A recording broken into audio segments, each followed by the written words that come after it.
ఊహించిందే జరిగింది. ఆయిల్ కంపెనీలు వాహనదారులకు బిగ్ షాక్ ఇచ్చాయి.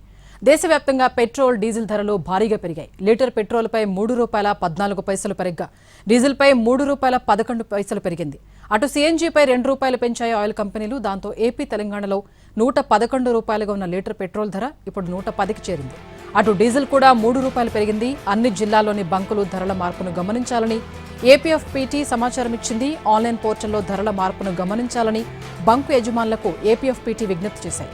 ఒక్కసారిగా ₹3 పెంచడంపై వాహనదారులు మండిపడుతున్నారు.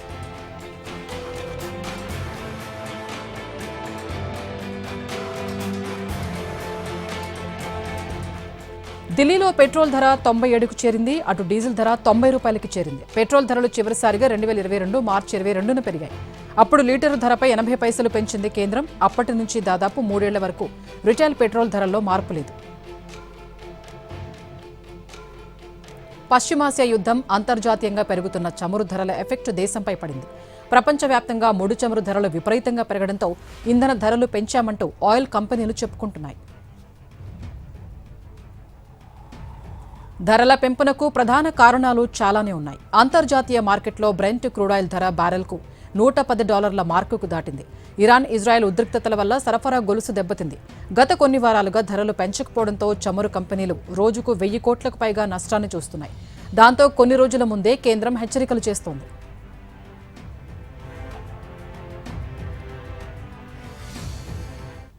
పశ్చిమాసియా యుద్ధ ఉద్రిక్తతల కారణంగా అంతర్జాతీయ మార్కెట్లో ముడి చమురు ధరలు భారీగా పెరిగాయి. ఈ కారణంగా దేశంలోని ప్రభుత్వ రంగ ఆయిల్ మార్కెటింగ్ కంపెనీలు తీవ్ర నష్టాలు ఎదుర్కొంటున్నాయి. దీనికి తోడు దేశంలో పెట్రోల్, డీజిల్ కొరత రోజురోజుకు తీవ్రమవుతోంది. ఇప్పటికే ఉన్న నిల్వలు తగ్గిపోతున్నాయి. దీంతో పొదుపు చర్యలు పాటించాలని ప్రధాని మోదీ సైతం పిలుపునిచ్చారు. ఈ క్రమంలో పెట్రోల్, డీజిల్ ధరల్ని భారీగా పెంచుతూ ఆయిల్ కంపెనీలు నిర్ణయం తీసుకున్నాయి.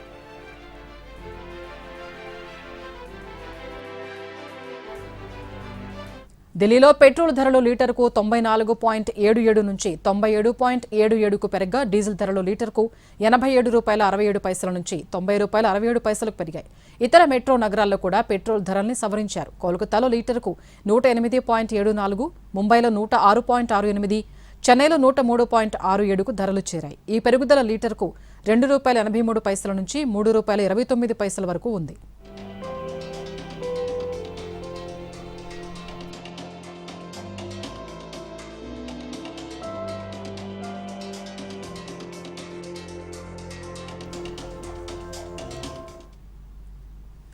సివిల్ సప్లై కమిషనర్తో ఏపీ పెట్రోల్ ట్రేడర్స్ అసోసియేషన్ ప్రతినిధులు సమావేశమయ్యారు. రాత్రిపూట పెట్రోల్ అమ్మకాల విషయంలో సమయం మార్పులు చేయాలని అసోసియేషన్ ప్రతినిధులు సూచించారు.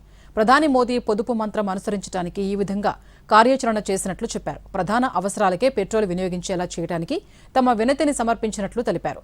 సివిల్ సప్లై కమిషనర్ సానుకూలంగా స్పందించారని ఏపీ పెట్రోల్ ట్రేడర్స్ అసోసియేషన్ ప్రతినిధులు హర్షం వ్యక్తం చేస్తున్నారు. ఇదే అంశంపై మరింత సమాచారం మా ప్రతినిధి రామ్ అందిస్తారు. పెట్రోల్కి సంబంధించినటువంటి ధరలు ఏవైతే అత్యధికంగా పెరిగిపోయాయో ఆ పెరిగిపోవడంతో మొత్తం రాష్ట్రం అంతా కూడా ఒక రకమైనటువంటి కుదుపు లాంటిది వచ్చినటువంటి పరిస్థితి అయితే ఉంది. AP petrol traders association president ఎవరైతే ఉన్నారో గోపాలకృష్ణ గారు ఆయనతో మనతో పాటు ఉన్నారు. సార్, చెప్తే చూసే కనుక ఖచ్చితంగా ఒక్కసారిగా ఓవర్ నైట్ అంటే తెల్లారి ఎవరికీ తెలియకుండా తెల్లారి పొద్దున అందరూ నిద్రలేసేటప్పటికి ₹3 పెరిగిపోయింది పెట్రోల్. ఏంటి సార్, ఎందుకని, దీని ఇంపాక్ట్ ఏంటి, ఎందుకు ఇంత ఒక్కసారి పెరుగుదల, ఇదేనా ఇంకేమైనా ముందు పెరిగేది ఉందా? సార్, అది అన్ఎక్స్పెక్టెడ్గా జరిగిన మాట వాస్తవమే కానండి. ఇది 2 నెలల నుంచి చాలా ఓపిక్గా ఆయిల్ కంపెనీలు వేచి చూస్తున్నాయి. ఎందుకంటే ఆయిల్ కంపెనీలకి దాదాపు ₹50 పైన నష్టం వస్తుంది. సో దాన్ని ఎంతో కొంత పెంచాలనే ఉద్దేశంలో వాళ్ళు ఎప్పటి నుంచో ఆలోచన చేస్తున్నారు.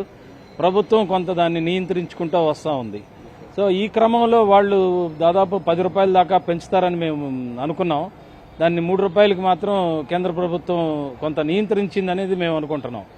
అంటే డీలర్స్ ఇన్ డీటెయిల్ యాక్చువల్గా చూస్తే గ్యాప్ ఏదైతే వచ్చిందో ఈ రిలీజ్ కానీ, క్రూడ్ ఆయిల్ రావడం కానీ, లేదా ఇక్కడ ప్రొడక్షన్లో కానీ, ఈ గ్యాప్ మాత్రమే దీనికి కారణం అంటారా, ఇంకేమైనా కారణాలు ఉన్నాయి? పూర్తిగా ఇదే కారణం అండి. ఇప్పుడు మనకు వచ్చే క్రూడ్ ఆయిల్ ఇరాన్ ఆ ప్రాంతం నుంచి దాదాపు మనం ఇంపోర్ట్ చేసుకునేదే 85% మనం క్రూడ్ ఆయిల్ ఇంపోర్ట్ చేసుకుని మనం వాడుకుంటూ ఉంటాం. ఈ వాడుకునే క్రమంలో మనకు వచ్చే ఆయిల్ కాస్ట్ పెరిగిపోయింది, క్రూడ్ ఆయిల్ ధరలు పెరిగిపోయినాయి.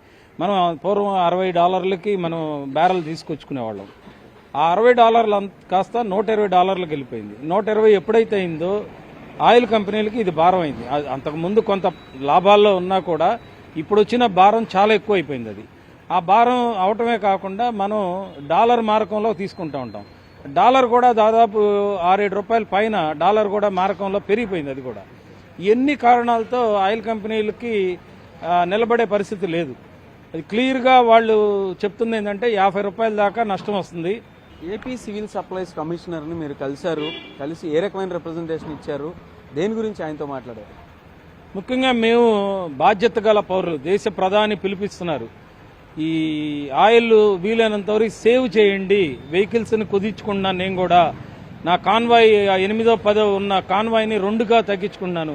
అట్లాగే రాష్ట్ర ముఖ్యమంత్రి కూడా వారు కూడా నిన్న పిలుపునిచ్చారు. వారు కూడా వీలైనంత వరకు అందరూ దీన్ని సేవ్ చేయండి అనే మోడ్లో ఉన్నప్పుడు బాధ్యతగా మేము కూడా ఈ దేశ పౌరులుగా మా పెట్రోల్ బంకులు కూడా కొంత నష్టాలు వస్తున్నా కూడా కొంత టైంని తగ్గించాలనే దృక్పథంతో మేము ఇవాళ ఒక రిప్రజెంటేషన్ ఇవ్వడం జరిగింది.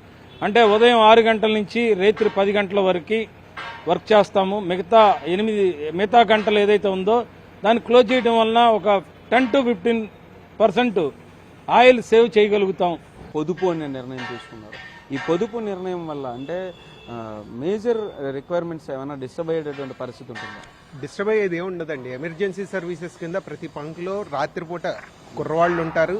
ప్రతి అవసరమైన వాళ్ళందరికీ ఇస్తారండి. జస్ట్ ఏంటంటే గవర్నమెంట్ డెసిషన్ తీసుకునేది ఇప్పుడు మనకి 20-25% గ్రోత్ జరుగుతూ ఉంది ప్రస్తుతం రాష్ట్రంలో.